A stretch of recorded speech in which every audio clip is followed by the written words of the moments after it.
Un cours à miracle, chapitre 4, les illusions de l'ego, section 7, création et communication. Commençons par commenter rapidement cette image. Cette image suggère de représenter l'univers sous la forme numérique, Dieu ou le pur esprit étant le 1 et l'ego étant le 0. Il y a autant de chiffres qu'il y a de fils de Dieu dans le Christ. Dans notre modèle, le Christ, le Fils unique de Dieu, a 3 aspects, 1, 1, 1. C'est ce que signifie le rapport 1 vers 1, 1, 1 pour 3 créations. Au ciel ou l'univers de la création, il n'y a que Dieu et celui-ci s'est étendu en ses créations. Évidemment, tous au ciel sont des idées abstraites pour protéger la perfection. Dans le rêve ou l'univers de l'existence, chacune des créations devenues F1, F2 et F3 s'est faite sa copie individuelle des créations de Dieu en 2 constellations. L'une des constellations est entière dans l'instant saint ou le domaine des miracles, 1, 1, 1. Elle n'est composée que du pur esprit, le 1, et elle obéit exclusivement aux lois du Saint-Esprit, c'est-à-dire aux lois de Dieu.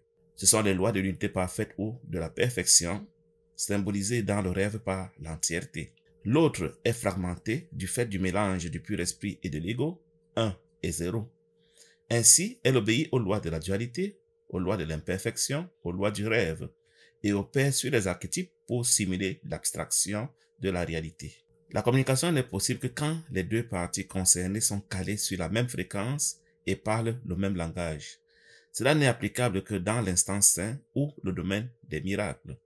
Dès lors que chaque entité est entière, 1, 1, 1, et que le Saint-Esprit est le régisseur de cette communication claire, sans interférence. En revanche, la communication est impossible dans l'instant non saint ou le domaine de la magie, non seulement parce que chaque entité parle un langage différent, mais également parce que l'ego qui en est le régisseur perçoit la communication comme un danger, dans la mesure où elle est le pendant de la création et peut produire la guérison de l'esprit. Passons maintenant à la lecture phrase par phrase d'un cours à miracle au chapitre 4, les illusions de l'ego, section 7, création et communication. Paragraphe 1, phrase 1. Bien que le contenu de l'une ou l'autre des illusions de l'ego n'ait pas d'importance, il est clair que sa correction aide davantage dans un contexte précis. La vérité est que chacun de nous a une idée de chaque fils de Dieu, une idée qui est entière et une qui n'est pas entière. L'idée qui est entière est un miracle et l'idée qui n'est pas entière est un ego.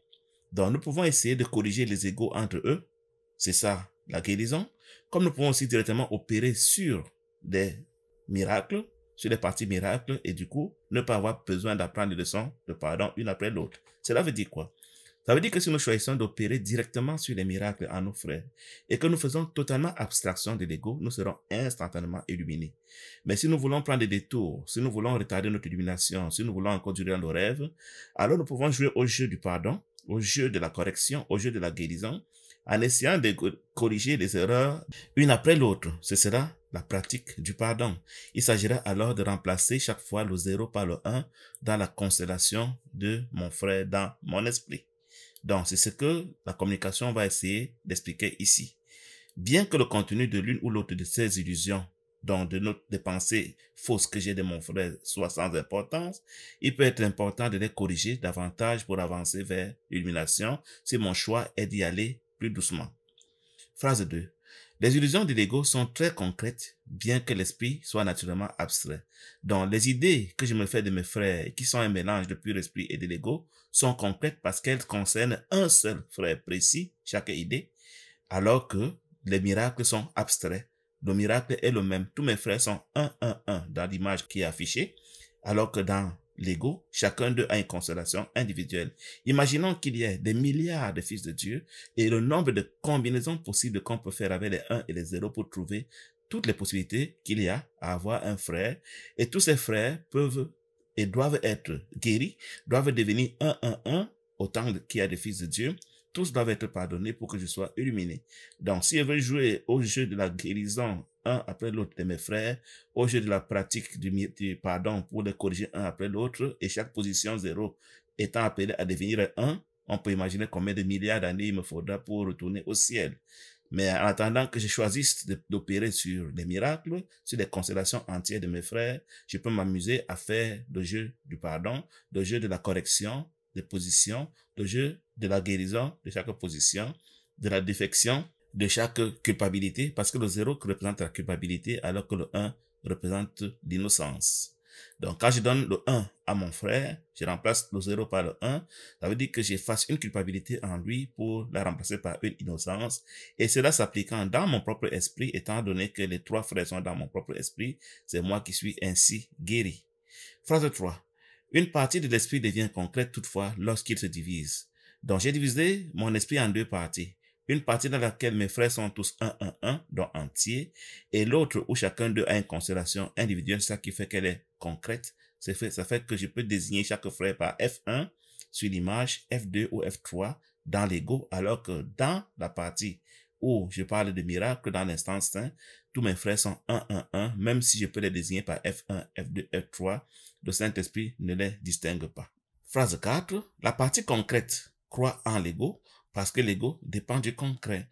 Dans la ligne où le mélange s'est fait entre le pur esprit et l'ego, les 1 et les 0, croit à l'ego, écoute des différences et n'admet pas l'égalité.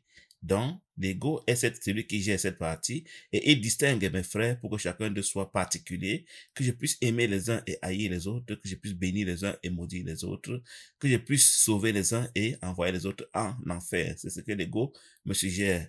Sans me dire pourtant que tous ces frères sont dans mon propre esprit et que chaque fois que je leur fais cela, c'est à moi-même que je le fais parce qu'ils n'existent nulle part ailleurs que dans mon propre esprit.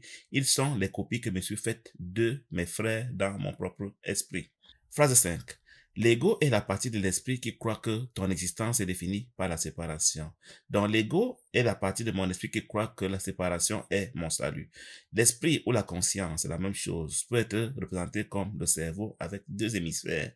Un hémisphère que j'appelle l'instant saint, dans lequel tous mes frères sont entiers, 1, et un hémisphère que j'appelle l'instant non saint, où mes frères ont chacun sa constellation, son identité, et que j'appelle donc l'ego. Donc, c'est cela l'ego, et lui, il est régi par la conscience de la séparation et de la dualité. La marque de la conscience de la séparation est que quand je te donne 1, je reçois ton 0 et vice-versa, c'est donc le sacrifice. Alors que dans l'unité, je ne peux que te donner 1 et recevoir 1, du coup, je suis renforcé chaque fois que je te donne le 1. Paragraphe 2, phrase 1. Toute chose que l'ego perçoit est un tout séparé, sans les relations qui impliquent l'être. Donc, toute chose que l'ego perçoit est un mélange de pur esprit et d'ego, sans des relations, sans s'appliquer aux lois de Dieu, sans obéir aux lois du Saint-Esprit, parce que le Saint-Esprit ne connaît que l'égalité, et dès qu'il n'y a pas égalité, c'est l'ego qui prend le contrôle. Phrase 2. Ainsi, l'ego est contre la communication, sauf dans la mesure où elle est utilisée pour établir plutôt que pour abolir l'état de séparation. Donc, l'ego ne veut pas de communication parce que la communication suppose que l'émetteur et le récepteur sont sur la même fréquence et parlent le même langage. Dès l'instant où il y a communication, ça veut dire que les deux se comprennent et les deux peuvent devenir le même. Et si les deux deviennent le même, ils peuvent échapper à l'ego. C'est pour ça que l'ego est contre la communication. Si communication il doit avoir, l'ego s'assure qu'elle est utilisée seulement pour maintenir les différences, pour maintenir le conflit, pour maintenir la séparation. S'il sent que les deux communiquent pour devenir le même, l'ego va interférer, il va porter la brouille pour que la communication s'arrête. Phrase 3. Le système de communication de l'ego est basé sur son propre système de pensée comme l'est tout ce qu'il dicte. Donc l'ego veille à ce que la séparation demeure, que les inégalités demeurent, que les différences demeurent. Donc s'il y a tentative de devenir le même dans une communication entre les égos, entre les parties de mon esprit qui sont individuelles et particulières, l'ego va interférer, il va dire arrêtez-moi ça, je ne veux pas que vous soyez les mêmes, je veux que vous restiez différents. Parce que si vous devenez les mêmes, vous allez disparaître, vous allez vous confondre à vos frères qui sont avec le Saint-Esprit et du coup, je n'aurai plus de fidèles, je n'aurai plus de création, je n'aurai plus de fils. C'est pour cela que l'ego travaille à ce que les idées que j'ai de mes frères soient toujours différentes, qu'elles ne soient pas les mêmes. Il faut toujours qu'il y ait une qui est supérieure aux autres, une qui est inférieure à l'autre et qu'elles soient en conflit, qu'elles soient en compétition, que les unes maudissent les autres alors que tout cela se passe dans mon esprit. C'est ce que le cours appelle le champ de bataille, c'est ce que le cours appelle le conflit qui produit l'absence de paix. Aussi longtemps que mes enfants, mes créations dans mon esprit sont en compétition, sont en guerre, je ne peux pas être en paix. Le seul moyen d'être en paix, c'est que j'abandonne ces enfants que j'ai consacrés à l'ego, ou plutôt reconnaître les enfants que j'ai donnés au Saint-Esprit. Eux, ils ne peuvent pas être en conflit, et du coup, je serai en paix. Donc, quand le cours dit qu'il veut nous conduire vers la paix, il veut nous enseigner que nous devons ignorer les enfants que nous avons donnés à l'ego pour adopter seulement des enfants que nous avons donnés au Saint-Esprit, ceux qui sont les mêmes, ceux qui sont pareils à Dieu, ceux qui sont purs esprits. Phrase 4. C'est le besoin de l'ego de se protéger qui contrôle sa communication. Il interrompt la communication quand il se sent menacé. Donc, je l'ai dit, dès que l'ego sent que la communication peut aboutir sur la reconnaissance de l'égalité des frères, il interfère, il arrête la communication. Vous allez remarquer, par exemple, que si vous êtes en train de donner un enseignement qui semble être bien calé sur un courant miracle, il ne va pas tarder d'apparaître des enseignements parallèles pour essayer d'introduire les différences, pour essayer d'introduire le conflit, pour essayer d'apporter la contradiction, la controverse, afin que l'enseignement soit retardé. Donc, l'ego n'aime pas la communication qui porte à ramener les frères à reconnaître qu'ils sont chacun le même que le Saint-Esprit, le même que le Christ, le même que Dieu. Phrase 5. Cette interruption est une réaction à une ou à plusieurs personnes en particulier. Donc, l'ego va attaquer une ou plusieurs personnes en particulier pour s'assurer qu'elles ne sont pas dans les rails, qu'elles ne sont pas dans le moule, qu'elles sortent du curriculum, afin qu'il y ait donc interférence et qu'il y ait conflit, et ainsi qu'il puisse y avoir de communication claire, sans interférence, dès lors que chacun va commencer à parler son langage et que chacun va préciser ce à quoi il croit, qui forcément sera différent de ce que l'enseignement général est en train de proposer. Phrase 6. Ce qu'il y a de concret dans la pensée de l'ego débouche alors sur une généralisation spécieuse qui n'est pas du tout abstraite. Donc, dès que tous sont de même, chaque affirmation est abstraite, c'est-à-dire qu'elle ne s'adresse pas à un individu particulier.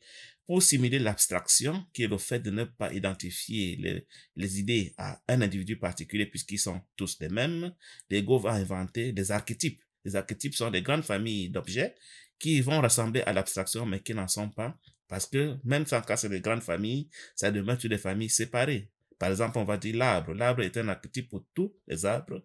On va dire la voiture, qui est un archétype pour toutes les voitures. Pour autant, l'archétype arbre n'est pas le même que l'archétype voiture.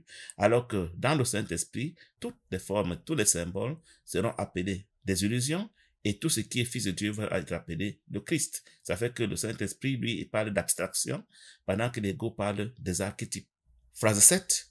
Il ne fait que répondre de certaines façons concrètes à tout ce qu'il perçoit comme relié. Donc, l'ego va essayer de relier ce qu'il perçoit comme étant les mêmes arbres, les mêmes voitures, les mêmes maisons, les mêmes humains, ainsi de suite, mais ça demeure quand même des familles séparées qui ne sont pas les mêmes, contrairement au Saint-Esprit qui va appeler tout cela les illusions. Paragraphe 3, phrase 1. Par contraste, le pur esprit réagit de la même façon à tout ce qu'il connaît pour vrai et il ne répond pas du tout à n'importe quoi d'autre. Donc, par contraste, le pur esprit, lui, ne reconnaît que le Saint-Esprit, en vérité, ici, ne reconnaît que le pur esprit. Pour lui, tout ce qui est pur esprit est 1 et tout ce qui n'est pas pur esprit est 0. Ça n'existe pas, c'est nulle part. Donc, le pur esprit ou le Saint-Esprit ne parle qu'en termes d'abstraction, alors que l'ego parle en termes d'archétype. Phrase 2. Le pur esprit ou le Saint-Esprit ne tente pas non plus d'établir ce qui est vrai. Il sait que tout ce que Dieu a créé est vrai et tout ce qui n'est pas Dieu, tout ce qui n'est pas pur esprit n'est pas vrai. Il ne tente pas de séparer puisque pour lui, il ne voit même pas ce qui n'est pas réel. Il ne voit pas ce qui est pur esprit. Il ne voit que ce qui est le même que Dieu. En cela, il n'a pas d'effort à établir, à juger, à séparer ce qu'il perçoit parce qu'il ne perçoit qu'une seule chose, la vérité. Phrase 3. Il connaît que ce qui est vrai, c'est tout ce que Dieu a créé. C'est ce que je venais de dire. Le Saint-Esprit connaît que tout ce qui est vrai, c'est ce que Dieu a créé. Et ce qui n'est pas créé par Dieu, il ne le voit même pas. Ça n'existe pas pour lui. C'est transparent pour lui. Donc, il n'a pas d'effort de jugement à faire. C'est pour cela que le pur esprit ne juge pas. Phrase 4. Il est en communication complète et directe avec chaque aspect de la création parce qu'il est en communication complète et directe avec son Créateur. Donc, le Saint-Esprit ou le pur-esprit est en communication complète avec tous les fils de Dieu apparemment séparés, puisqu'ils sont tous les mêmes dans l'instant saint, ils ont la même constellation, ils ne peuvent pas être distingués, et ils sont même les mêmes que le Saint-Esprit dans cette constellation, et le Saint-Esprit lui-même est en communication avec Dieu, parce qu'en même temps qu'il a accès aux fils de Dieu apparemment endormis sous la constellation entière, il a aussi accès à Dieu, parce qu'il est en même temps le un du ciel, il est au ciel, et ce n'est que sa voix qui est entendue dans le rêve. Phrase 5. Cette communication est la volonté de Dieu. Donc la communication est la volonté de Dieu de voir l'unité demeurer, la perfection être communiquée, la réalité être étendue à tous les fils de Dieu afin que chacun soit le même et qu'il n'y ait pas de conflit possible. Donc la communication reflète le désir de Dieu d'avoir l'unité parfaite, d'avoir la perfection qui est toujours étendue entre lui et toutes ses créations. Phrase 6. Création et communication sont synonymes.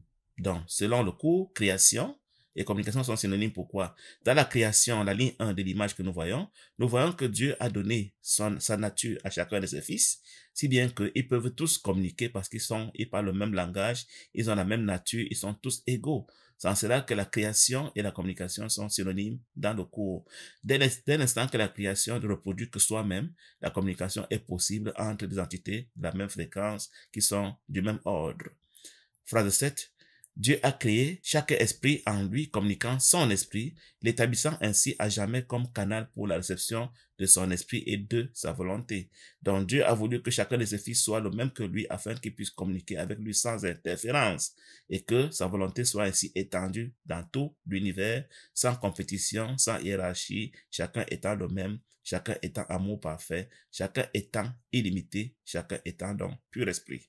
Phrase 8. Puisque seuls les êtres d'un même ordre peuvent communiquer véritablement, ces créations communiquent naturellement avec lui et comme lui. Puisque seuls les êtres qui sont identiques, qui sont sur la même fréquence, qui parlent le même langage, peuvent communiquer véritablement, donc naturellement, les créations de Dieu communiquent avec lui sans interférence parce qu'elles sont comme lui. Phrase 9. Cette communication est parfaitement abstraite puisque sa qualité est universelle dans son application et n'est sujette à aucun jugement. Donc, ça c'est clair. La communication avec Dieu, la communication entre les frères en le Saint-Esprit est parfaite, elle est abstraite. Il n'y a pas à distinguer à qui on est en train d'envoyer quel message. Le message est toujours adressé à tous parce que tous sont le même. Ils sont sur la même fréquence, ils sont tous pareils, ils parlent le même langage.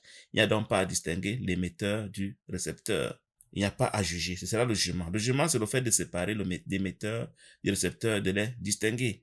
Dans le Saint-Esprit, au ciel, il n'y a pas de jugement, il n'y a pas de distinction, il n'y a pas de séparation, parce que la communication est parfaite entre ceux qui sont le même et sont calés sur la même fréquence. Phrase 10. Dieu t'a créé par cela et pour cela. Donc, Dieu nous a créés pour demeurer en communication avec lui et rien d'autre. C'est pour cela qu'il a voulu que nous soyons exactement le même que lui. Si nous sommes différents de lui, il n'y aura pas de communication. Nous pouvons imaginer la communication comme étant le pendant de l'acte sexuel, du rapport intime. Donc Dieu a voulu que nous demeurions connectés à lui, comme dans un acte intime, et pour cela, il faut que nous soyons exactement le même.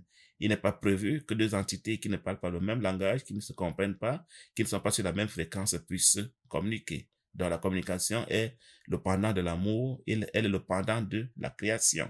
Phrase 11. L'esprit peut distordre sa fonction, mais il ne peut pas se doter lui-même de fonctions qui ne lui ont pas été données par Dieu. Nous pouvons refuser de communiquer en décidant que nous sommes différents les uns des autres, mais pour autant, nous ne pouvons pas inventer une autre fonction que celle de communiquer, parce que Dieu a voulu que nous soyons juste ses fils pour communiquer les uns avec les autres et avec lui. Dès l'instant où nous sortons de cette constellation où nous sommes le même que Dieu et nous pensons que nous sommes différents de nos frères, nous allons distordre notre fonction de communicant, mais nous ne pourrons pas inventer une autre fonction. Nous allons plutôt sombrer dans un rêve où rien ne se fait. Phrase 12. C'est pourquoi l'esprit ne peut pas perdre totalement l'aptitude à communiquer, quoi qu'il puisse refuser de l'utiliser au profit de l'être. C'est pourquoi nous ne pouvons pas perdre cette aptitude à communiquer. Pourquoi? Parce que quand nous dormons dans notre rêve de nuit, notre nature n'est pas perdue, le corps reste dans le lit. Quand nous nous réveillons, nous retrouvons notre nature intact tel que nous l'avons laissé.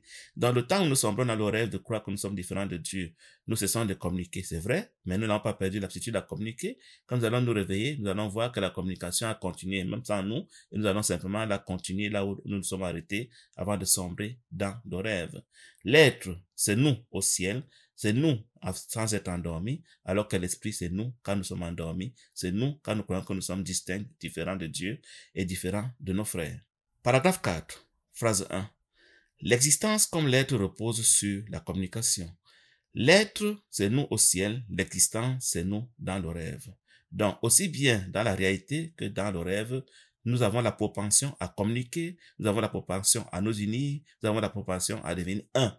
L'esprit veut devenir un avec l'autre, peu importe que ce soit dans la réalité ou dans le rêve. Phrase 2. L'existence, toutefois, spécifie comment, sur quoi et avec qui la communication est jugée digne d'être entreprise. Étant donné que dans l'existence, donc avec l'ego, nous ne sommes pas le même, nous sommes différents, nous devons essayer de trouver qui peut communiquer avec nous, qui nous ressemble un tant soit peu, qui peut être notre partenaire, qui peut s'unir à nous, qui peut devenir notre conjoint. Alors que dans l'être, où tous sont le même, il n'y a pas cette discrimination, il n'y a pas de jugement. La communication concerne toujours tous. Chaque message qui est émis à destination de tous, sans exception. Phrase 3. L'être est complètement dépourvu de ces distinctions. Je l'ai dit, l'être ne distingue pas l'émetteur et le récepteur, puisqu'il est le même que le récepteur, puisqu'il n'y a qu'un seul, le pur esprit. Tous sont le même pur esprit, donc il n'y a pas de distinction à faire. Contrairement à l'existence, où nous avons des constellations différentes, il y a un qui est 001 dans notre image, un qui est 010 et un qui est 011. Les trois ne peuvent pas communiquer naturellement, mais chacun va voir qui peut un tant soit peu le comprendre, qui peut un tant soit peu accepter son message. C'est en fonction de cela qu'il y aura donc un émetteur et un récepteur. C'est ce qui va organiser donc des mariages, des églises, des associations, des entreprises et que sais-je encore, les cultures, les pays, les continents, les races, en fonction de ce que nous croyons que nous sommes un tant soit peu proches l'un de l'autre. On va donc rejeter celui qui est radicalement différent de nous, selon notre jugement, et nous approcher de celui qui semble nous ressembler un peu. Phrase 4. C'est un état dans lequel l'esprit est en communication avec tout ce qui est réel. Au ciel, l'esprit est en communication avec tout ce qui est réel. Dans l'instant saint, l'esprit est en communication avec tout ce qui est réel, tout ce que Dieu a créé, tout ce qui est pur esprit. Phrase 5. Dans la mesure où tu permets que cet état soit tronqué, tu limites le sentiment de ta propre réalité qui ne devient total qu'en reconnaissant toute la réalité dans le contexte glorieux de sa relation réelle avec toi. Donc, dès que tu décides de ne plus être un, dès que tu décides d'être un mélange de pur esprit et d'ego, tu vas tronquer ton propre état et tu vas limiter toi-même ton sentiment de la réalité. Tu vas perdre la conscience de la réalité, tu vas croire que tu es une illusion, un corps ou n'importe quoi d'autre, et du coup, tu ne pourras même plus communiquer. La communication ne sera possible que et réelle, véritable, que quand tu vas reconnaître que tu es réel, que tu es pur esprit et que l'ego n'existe pas. Phrase 6, c'est cela ta réalité. C'est cela ce que tu dois accepter. C'est cela ta réalité. Tu es absolument pur esprit. Tu es uniquement pur esprit. Tu n'es pas un mélange de pur esprit et d'ego. L'ego n'existe pas. Tu n'es pas dans le monde. Tu n'es pas un corps. Tu es le Christ. Tu es le même que Dieu. Tu dois accepter cela afin de retourner à la communication, donc à la création. Phrase 7. Ne la profane pas et ne recule pas devant elle. Ne rejette pas ta réalité. Ne crois pas que c'est un blasphème que de reconnaître qui tu es réellement. Ne crois pas que c'est de l'humilité que de penser que tu n'es pas le même que Dieu et ne recule pas devant le don que Dieu t'a fait d'être le même que lui. C'est cela ta réalité. C'est ce que tu dois accepter pour sortir du rêve. Aussi longtemps que tu ne vas pas accepter que tu n'es pas un corps, que tu n'es pas un ego et que tu n'es pas ici et que le monde n'est pas réel, tu n'en sortiras pas et tu continueras à naître et mourir dans un cycle apparemment interminable. Phrase 8. C'est ta vraie demeure, ton temple et ton vrai soi. Donc, être pur esprit, être Saint-Esprit, être Dieu au ciel, c'est cela ta vraie demeure, c'est cela ton vrai temple, c'est cela ton vrai soi. En revanche, être un corps, être un ego ou quoi que ce soit d'autre, c'est être rien, c'est être une illusion. Cela n'existe nulle part si ce n'est pendant que tu es en train de rêver de séparation de Dieu. Paragraphe 5. Phrase 1. Dieu, qui englobe tout être, a créé des êtres qui ont tout individuellement, mais qui veulent le partager pour augmenter leur joie. La ligne 1 de notre image montre que Dieu, qui est le 1 étant le tout, a créé des êtres qui sont aussi le 1, qui sont aussi tout, donc ils ont tout parce qu'ils sont purs d'esprit comme Dieu, mais qui ont choisi de se compresser en un seul 1. Si on est tous 1, alors pourquoi avoir chacun sa constellation? Pourquoi être apparemment séparés? Pourquoi être apparemment distincts si on est tous 1? Donc, au ciel, il n'y a que le 1. Ça veut dire quoi? Ça veut dire qu'il n'y a que le pur esprit qui est partagé par toutes les créations, et c'est le pur esprit qui est la seule centrale de la pensée, c'est le seul central de la création. Tout se passe dans le même pur esprit auquel tous se réfèrent. Donc, il n'y a pas de pensée privée, il n'y a pas d'activité privée, il n'y a pas d'univers privé, il n'y a rien de privé. Tous partagent le même pur esprit. La métaphore que j'aime souvent utiliser, c'est celle des enfants d'un même père qui ont la même maison. Chacun d'eux présente la maison comme étant la sienne, tout en sachant que cette maison est aussi celle de son frère. Donc, c'est un peu cela au ciel. Le pur esprit est le seul univers, il est la seule réalité qui est partagée par Dieu et toutes ses créations avec les mêmes droits et les mêmes devoirs. C'est cela la création, c'est cela l'extension. Phrase 2. Rien de réel ne peut être augmenté sauf en partageant. Au ciel, on ne peut augmenter que si on partage. Ça veut dire quoi augmenter? Ça veut dire conserver la perfection. Donc, dès l'instant où il y a division, la perfection est perdue et l'augmentation devient impossible. On commence seulement à diviser jusqu'à ce qu'il y a perdition. Donc, pour conserver la perfection qui garantit l'augmentation, il faut partager. Il faut qu'il y ait un seul et qu'il n'y ait jamais deux. C'est pour cela que la conserve de l'unité parfaite est ce qui régit le ciel et qui garantit que le ciel soit éternel. Et notre monde ne peut pas être éternel parce que nous ne savons pas augmenter, nous ne savons pas partager, nous savons seulement diviser. Et quand on divise, on va diviser au point d'arriver à chaque morceau qui a la taille d'un grain de sable et du coup, la chose disparaît. Donc, l'éternité n'est possible que là, il y a une unité parfaite, là où il n'y a que perfection, alors que le temps, la division va imposer le temps, la division va imposer la disparition, la division va imposer que les choses ne soient pas éternelles. Phrase 3. C'est pourquoi Dieu t'a créé. Donc, Dieu t'a créé pour demeurer dans la perfection, pour participer à l'augmentation, pour demeurer parfaitement uni dans le pur esprit. Voilà la raison pour laquelle Dieu t'a créé. Dans le rêve, évidemment, tu as choisi de sombrer dans un rêve où tu crois en la division et du coup l'augmentation n'est plus possible, la perfection n'est plus possible, il n'y a plus que la mort qui peut s'en suivre parce que la division va aller crescendo jusqu'à ce qu'il n'y ait plus rien. Phrase 4. L'abstraction divine se fait une joie de partager. Donc, pour qu'il y ait perfection, il faut qu'il y ait abstraction. Il faut qu'il n'y ait pas de possibilité d'avoir des particularités. C'est là l'abstraction divine, c'est là la perfection. Elle se fait une joie de partager parce qu'elle n'a même pas de choix. Si elle ne partage pas, du coup, elle va disparaître. C'est pour cela que chacun au ciel est appelé à participer à la protection de la perfection en partageant tout ce qu'il a, en donnant tout ce que tu as à tous. C'est pour ça que la première loi du Saint-Esprit dans le rêve est pour avoir, donne tout à tous. Parce que dès qu'on ne donne pas tout à tous, on perd la perfection. Il y en a qui auront plus, il y en a qui auront moins, et ça crée la division, ça crée l'imperfection et ça conduit à la mort. Phrase 5. C'est ce que signifie la création. Je viens donc de définir ainsi la création comme étant la protection de la perfection, la protection de l'unité parfaite afin que l'éternité soit garantie. Parce que dès l'instant où il n'y a pas création, dès l'instant où il n'y a pas extension de la perfection, dès l'instant où il y a plusieurs, la réalité va disparaître puisqu'elle va continuer à se diviser jusqu'à ce qu'il n'y ait plus rien. Donc créer, c'est protéger la perfection. Créer, c'est protéger l'unité parfaite. Créer, c'est participer à l'unité avec Dieu, à ce qu'il n'y ait qu'une seule chose et jamais deux choses. Phrase 6. Comment, quoi et à qui? Cela est sans rapport au ciel parce que la création réelle donne tout puisqu'elle ne peut créer uniquement qu'à l'image d'elle-même. Donc, dès qu'il n'y a qu'un seul, chacun ne peut créer qu'à sa propre image. Du coup, il n'y a pas de comment, il n'y a pas de quoi, il n'y a pas de qui, à qui. Il y a une seule chose, c'est le pur esprit qui est partagé par tous et qui est tout et en qui chacun est le tout. Phrase 7. Souviens-toi que dans le royaume, il n'y a aucune différence entre avoir et être comme c'est le cas dans l'existence. Évidemment, s'il y a une seule chose que tout le monde a et que tout le monde est, du coup, il n'y a pas de différence entre avoir et être, contrairement au rêve, contrairement à l'existence où on peut distinguer avoir et être. Ce que je suis n'est pas ce que j'ai parce que je n'ai pas tout et du coup, la partie que j'ai doit encore être précisée, elle est spécifique, elle n'est pas abstraite, elle est concrète. Et même moi, n'étant pas le tout, je suis concret, je ne suis pas abstrait. Contrairement au ciel où il n'y a qu'un seul, alors tout est abstrait et chacun est l'abstraction divine. Phrase 8. Dans l'état d'être, l'esprit donne toujours. Donc au ciel, on donne toujours. On n'a rien à recevoir puisqu'on est déjà parfait. Et si on est parfait, tout ce qu'on peut faire, c'est partager. Parce que si tout le monde est d'ailleurs parfait, donner, ça veut dire quoi? Ça veut simplement dire partager, s'assurer que la perfection soit protégée. C'est ce qu'on peut comprendre par donner toujours. Et même dans le rêve, dans l'instant saint, la préoccupation de l'esprit est toujours à donner. Il ne reçoit pas parce qu'il est un, et un n'a rien à recevoir puisque un signifie qu'il a tout. Il peut tout au plus donner à celui qui a zéro, mais lui-même n'a rien à recevoir puisqu'il est déjà au maximum. Paragraphe 6.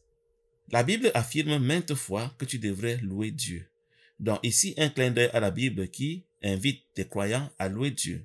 Et Dieu ayant tout, Dieu étant parfait, qu'est-ce que veut dire louer Dieu? Phrase 2. Cela ne signifie guère que tu devrais lui dire combien il est merveilleux. Il n'est pas question pour Dieu, puisqu'il est parfait, lui dire qu'il est merveilleux, ça ne lui apporte rien. Nous qui pouvons être imparfaits, quand on nous rappelle que nous sommes parfaits, que nous sommes merveilleux, ça peut nous flatter un peu, ça peut flatter notre ego. Mais Dieu, lui, n'a pas d'ego. Pour savoir apprécier, ça veut dire quoi être merveilleux, puisque lui, il est forcément merveilleux et qu'il n'y a pas d'alternative dans sa conscience. Donc, phrase 3, il n'a pas d'ego avec lequel accepter une telle louange, ni de perception avec laquelle en juger. L'ego, Dieu ne connaît pas l'alternative à la perfection. Donc, lui dit qu'il est parfait, lui dit qu'il est merveilleux, lui dit qu'il est super, qu'il est machin, il est truc, il est grand, il est fort. Pour lui, il ne comprend pas ce qu'on est en train de dire parce qu'il ne connaît pas d'alternative à cela. Phrase 4. Mais, à moins que tu ne joues ton rôle dans la création, sa joie n'est pas complète parce que la tienne est incomplète. Tout ce qui intéresse Dieu, c'est que nous travaillons à protéger la perfection. Donc, tant que nous nous protégeons pour la perfection parce que nous protégeons plutôt l'imperfection ou la dualité, sa joie est incomplète parce qu'il sait que nous-mêmes, notre joie ne sera pas complète du fait de ne pas être dans la protection de la perfection. Donc, la joie ne peut être complète que quand nous sommes dans la perfection. Dans l'imperfection, la joie ne peut jamais être complète parce que la joie de l'imperfection sera aussi imparfaite comme la paix de l'imperfection sera imparfaite. Donc Dieu veut que son fils soit en paix et en joie et du coup, son fils doit être dans la promotion, dans la protection de la perfection, ce qui n'est pas le cas dans le rêve quand nous rêvons avec l'ego. Et cela, il le connaît. Il connaît que nous ne sommes pas dans la joie complète tant que nous ne faisons pas la promotion, la protection de la perfection. Phrase 6. Il le connaît en son propre être et son expérience de l'expérience de son Fils. Parlant ainsi de Dieu qui connaît notre imperfection, il s'agit du Saint-Esprit parce que Dieu, lui, ne connaît pas notre dimension imparfaite. Donc le Saint-Esprit nous voit, il sait que nous ne sommes pas joyeux, il sait que nous ne sommes pas en paix et il sait que c'est parce que nous ne faisons pas la promotion, la protection de la perfection et nous n'en sommes pas conscients. Donc le Saint-Esprit le sait et il n'est pas content de savoir que ses frères ne sont pas heureux, que ses frères ne sont pas en paix, que ses frères ne sont pas en joie. Phrase 7. Le flot constant de son amour est bloqué quand ses canaux sont fermés et il est seul quand les esprits qu'il a créés ne communiquent pas pleinement avec lui.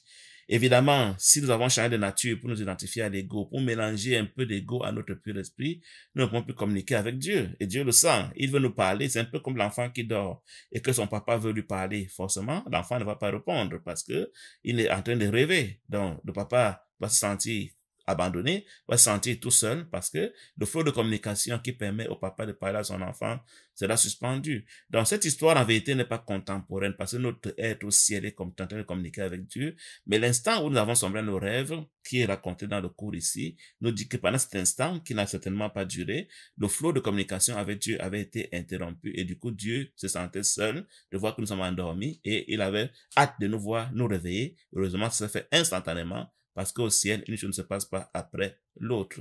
Donc, quand nous ne communiquons pas avec Dieu, Dieu ne peut pas être content. Il veut que nous demeurions communiquant avec lui. C'est pour cela qu'il nous a créés.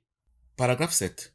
Dieu a gardé ton royaume pour toi, mais il ne peut partager sa joie avec toi tant que tu ne la connais pas avec ton esprit tout entier. Donc, Dieu nous a gardé notre royaume, c'est-à-dire que notre place au ciel est inattaquable. Sinon, il ne serait plus entier. Mais la communication est suspendue pendant le temps où nous rêvons, pendant le temps où nous croyons que nous sommes ici, pendant le temps où nous croyons que nous sommes différents de lui, pendant le temps où nous choisissons d'écouter l'ego, la communication est suspendue. Phrase 2. La révélation ne suffit pas parce que c'est une communication qui vient uniquement de Dieu. Dans le rêve, il peut nous arriver de nous éveiller un bref instant pour communiquer avec Dieu. Mais dans ce cas, c'est Dieu qui a tout à nous donner, mais nous, on n'a rien à lui donner parce que nous ne sommes pas conscients de ce que nous sommes. En cela, la révélation ne suffit pas. Dieu veut la communication réelle avec nous et non la révélation où nous allons seulement recevoir de lui, alors que nous avons vu que dans la réalité, au ciel, chacun ne pense qu'à donner et il n'y a rien à recevoir. Dans la révélation, nous allons recevoir. Nous serons certes en communication avec Dieu, mais ce sera pour recevoir. Cela, la révélation, c'est une communication à un seul sens, alors que la communication devait être à deux sens, où chacun donne à l'autre. Phrase 3. Dieu n'a pas besoin que la révélation lui soit rendue, ce qui serait nettement impossible, mais il veut qu'elle soit portée aux autres. Donc, dans la révélation, d'abord qu'on n'a pas d'amour à lui donner, puisque nous sommes inconscients de ce que nous sommes, donc il n'attend pas que nous lui donnions, mais lui, il nous donne pour que nous allions donner à nos frères. Donc, celui qui fait l'expérience de la révélation va rentrer avec des connaissances, va rentrer avec des sensibilités, va revenir avec des comportements, va revenir avec des attitudes qui vont lui permettre de communiquer son expérience de la révélation à ses frères d'une manière ou d'une autre. Voilà ce que Dieu veut quand il nous permet de faire l'expérience de la révélation, c'est-à-dire une visite brève parfois, mais rare, au ciel, où nous communiquons avec Dieu en direct, alors que nous avons encore apparemment un corps. Phrase 4. Cela ne peut se faire avec la révélation proprement dite. Son contenu est inexprimable parce qu'il est intensément personnel à l'esprit qui le reçoit. Donc, nous ne pouvons pas venir faire le compte rendu de notre expérience de la révélation parce que le contenu de la révélation est inexprimable. Si on vous demandait à quoi ressemble un orgasme, qui pourrait décrire un orgasme? Chacun en a une expérience personnelle. La révélation est comparable à un orgasme. On ne peut pas la raconter, mais on peut tout simplement communiquer ce qu'on a retiré comme leçon, comme expérience, mais sans pouvoir dire exactement ce que c'est, parce que son contenu est intensément personnel à l'esprit qui en fait l'expérience, qui s'unit à Dieu. Phrase 5. Il peut toutefois être rendu de cet esprit à d'autres esprits par des attitudes qu'apporte la connaissance venant de la révélation. L'esprit qui a fait l'expérience de la révélation va avoir une attitude précise, va avoir une manière de penser précise qui pourra donc communiquer à ses frères, fort de son expérience, mais il ne pourra pas leur dire clairement ce que c'est que la révélation, parce que la révélation est une expérience intensément personnelle à l'esprit qui l'a faite, à l'esprit qui l'a reçu. Paragraphe 8, phrase 1. Dieu est loué chaque fois qu'un esprit apprend à être entièrement capable d'aider. Donc, Dieu est loué chaque fois que nous cessons de nous identifier à l'ego pour nous identifier à notre miracle, à notre constellation entière dans l'instant saint, parce que cela montre que nous sommes prêts et volontaires pour entrer à l'unité parfaite avec lui au ciel. Phrase 2. Cela est impossible sans être entièrement incapable de nuire parce que les deux croyances doivent coexister. Donc, il est question d'être seulement capable d'aider, c'est-à-dire être seulement pur esprit, et être incapable de nuire, c'est-à-dire ne pas avoir des zéros dans notre constellation, ne pas être capable de donner l'ego parce que nous n'avons pas d'ego dans notre constellation. Cela n'est possible que quand nous sommes un miracle et non pas un ego. Cela n'est possible que dans l'instant saint et non dans l'instant non saint. Phrase 3. Ceux qui aident véritablement sont invulnérables parce qu'ils ne protègent pas leur ego et ainsi rien ne peut les blesser. Dès l'instant où nous sommes identifiés à notre constellation qui est entière 1-1-1, nous n'avons plus besoin de nous occuper de la constellation ego puisque nous ne la protégeons plus, nous ne nous reconnaissons plus en elle. Or, c'est elle qui est vulnérable, c'est elle qui est fragile, c'est elle qui réclame de l'attention et de la protection.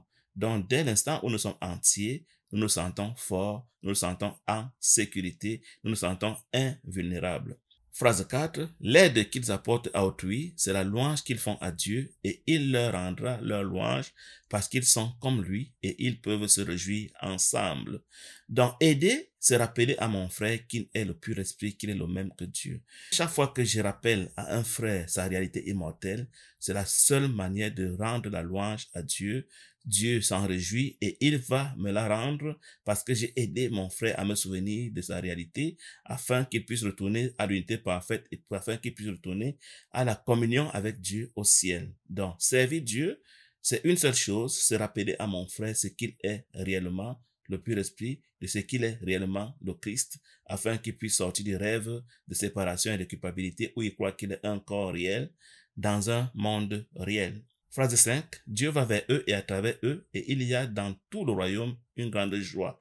Chaque fois qu'un frère reconnaît qu'il est pur esprit, qu'il est le même que Dieu, c'est la fête au ciel. Et chaque fois qu'un frère est en train de ronfler, en train de faire des cauchemars, qu'il est somnambule, qu'il croit qu'il est un ego ou un corps, il crée un vide apparent au ciel, mais ce n'est pas un réel vide, mais dès qu'il retrouve sa nature, sa conscience d'être le Christ, le même pur esprit que Dieu, il y a une fête, il y a un festin qui est organisé au ciel. Phrase 6. Chaque esprit qui est changé ajoute à cette joie par son désir individuel de la partager. Évidemment, dès l'instant que le frère a compris qu'il est pur esprit, il se met à participer au partage, à la protection du pur esprit de la perfection, et du coup, la joie augmente pour tous au ciel. Donc, le fait de partager la nature pur esprit, le fait de partager l'extension de la perfection, fait que la joie aussi est étendue à la même mesure et que la joie demeure parfaite. C'est ce qui fait que quand nous devenons fils de Dieu, nous participons à la joie de tous au ciel. Phrase 7. Ceux qui aident véritablement sont les faiseurs de miracles de Dieu que je dirigerai jusqu'à ce que nous soyons tous unis dans la joie du royaume. Donc, le fait donc de devenir un miracle, le fait de ne plus avoir d'ego à protéger, le fait de demeurer dans l'instant saint, fait que nous devenons des faiseurs de miracles, des enseignants de Dieu que Jésus dirige jusqu'à ce qu'ils soient tous réunis au ciel dans la joie quand ils seront illuminés pour retourner donc définitivement au ciel. Les étapes de retour au ciel, c'est quoi? C'est qu'au départ, nous croyons que nous sommes un corps quand nous naissons. Après, avec le temps, dans le semi-dualisme, nous croyons que nous sommes un ego, c'est-à-dire un mélange de pur esprit et d'ego, où nous commençons à questionner nos croyances, nous commençons à questionner la réalité de ce monde. Quand nous sommes, donc ça, ce sera l'éveil, cela. Et quand nous sommes illuminés, nous devenons dans une série de 1, où nous ne protégeons plus notre ego. On se fiche de lui qu'il est des zéros et qu'il n'est pas des zéros pour nous. Il n'existe pas. On n'a plus que les 1 à donner. On devient seulement capable d'aider et incapable de nuire. On ne peut plus enseigner à quiconque qui n'est pas Dieu. On enseigne à chacun qu'il est le même pur esprit que Dieu. C'est cela l'illumination quand ça devient une expérience, et c'est l'éveil quand c'est simplement intellectuel. Et celui qui est illuminé parce qu'il est demeuré permanemment, constamment dans la constellation 1-1-1, quand il décède pour la dernière fois, son corps disparaît et lui-même, il retourne donc à sa condition de Dieu au ciel à jamais. Il ne revient plus dans une incarnation. Phrase 8. Je te dirigerai partout où tu peux véritablement aider et vers tous ceux qui peuvent être guidés par moi à travers toi. Donc, il y a des frères qui sont déjà prêts à recevoir les 1, qui sont déjà prêts à apprendre ce qu'ils sont réellement. Donc, je vais te diriger vers eux pour que tu leur rappelles leur réalité immortelle. Certainement, il y en a d'autres qui ne sont pas encore prêts. Eux, on va les laisser tranquilles dans leur cheminement, dans leur détour, dans ce qu'ils veulent faire de leur expérience. Mais pour ceux qui sont déjà prêts, je te les montrerai, ils viendront à toi, je t'amènerai vers eux pour qu'ils soient guidés par moi au travers de toi. Fin de la lecture, phrase par phrase, d'un cours à miracle au chapitre 4 des illusions de l'ego, section 7, création et communication. Je vous remercie, au plaisir et à bientôt. Bye bye.